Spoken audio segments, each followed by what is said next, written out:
Hello, welcome back. So, we are in the little garage of horrors.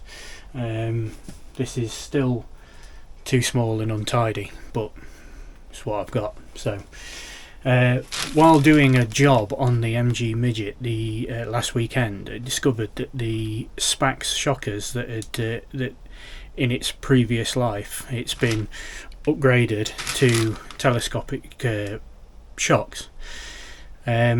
Well, they're knackered. They don't offer any resistance or at all. I took them off and there's nothing.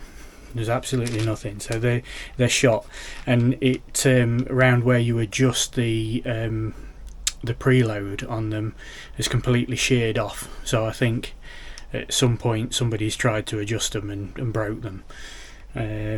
And I've only just discovered, I thought the springs were a bit soft, but it turns out that I think it's the shockers that might be an issue. As you bounce the back end of the car, it doesn't matter whether the shockers are attached or not, it still does the same thing.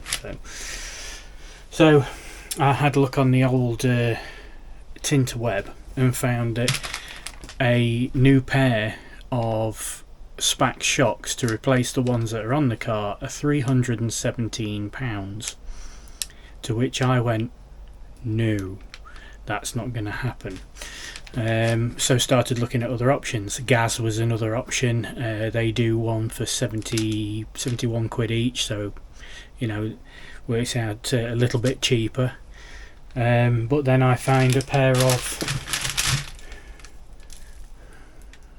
Armstrong shocks, links, plates, for an MG Midget 1500 on the Evil Gay for £40 for the pair, and they just want a bit of a clean up.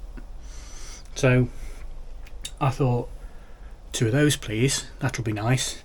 So I've got these and I'm just going to give them a wee clean up. All the bearings and bushers and everything are all good. There's loads of resistance in it still, and to be perfectly honest, putting telescopic forks in motorbike mode, telescopic shockers on one of these old cars, whether it be a Morris Minor or a Midget, makes very little difference. The only chance you would ever notice the difference between the two is if you were racing the damn thing. I'm not, so I'm going to put it back to standard, and these are serviceable, which means longevity. So I'm going to give them a clean up, going to give them some paint, make them look a bit better, and then get them on the car.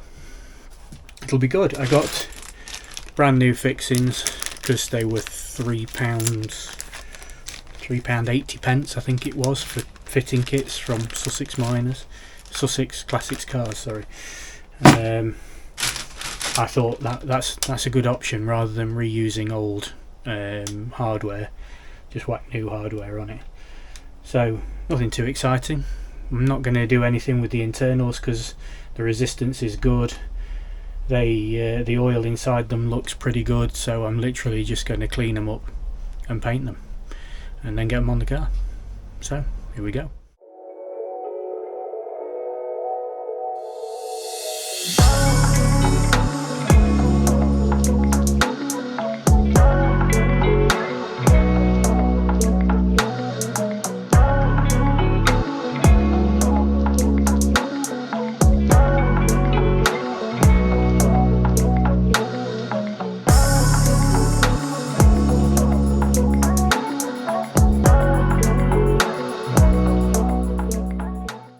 Okay, so it's important to note that these aren't going to be restored for concourse condition. I'm just literally cleaning them up a little bit so that I can use them on the car.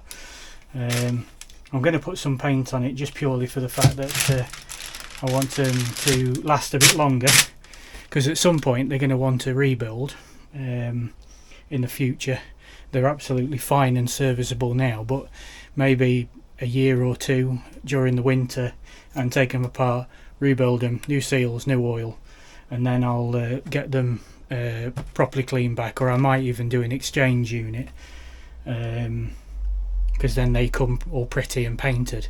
So I might do that, but at the minute it's literally just to make them look smart. No, it's not to make them look smart. What it's actually meant for is just to make the rust stop. So I'm going to paint them in Hammerite Smooth.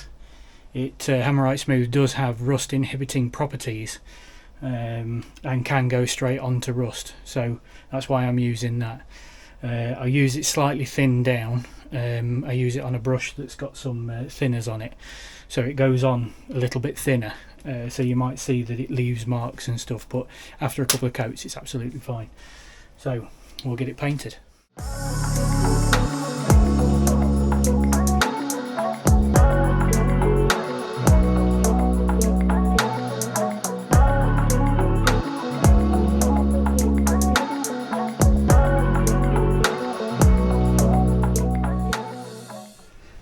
Well, there we go.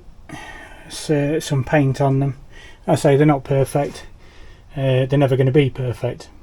I just wanted to tidy them up a little bit and get some rust protection on them more than anything, which is what that will do. This one needs a little bit more paint when this is dried, so I'll stick another coat on this one when it's dried.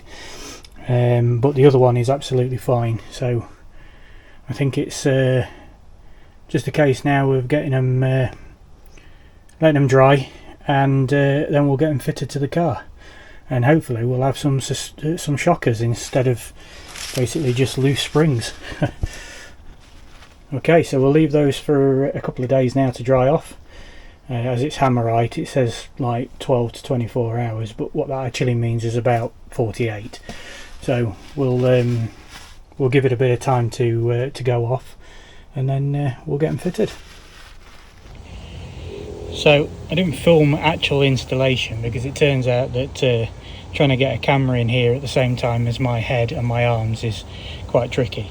But that's the old shocks, the old gas spacks with the mounting hardware. This bracket here basically just goes in place of where the original shock absorber fits, and then it just fits like that. And then if I can get underneath, there's the plate that bolts onto the springs.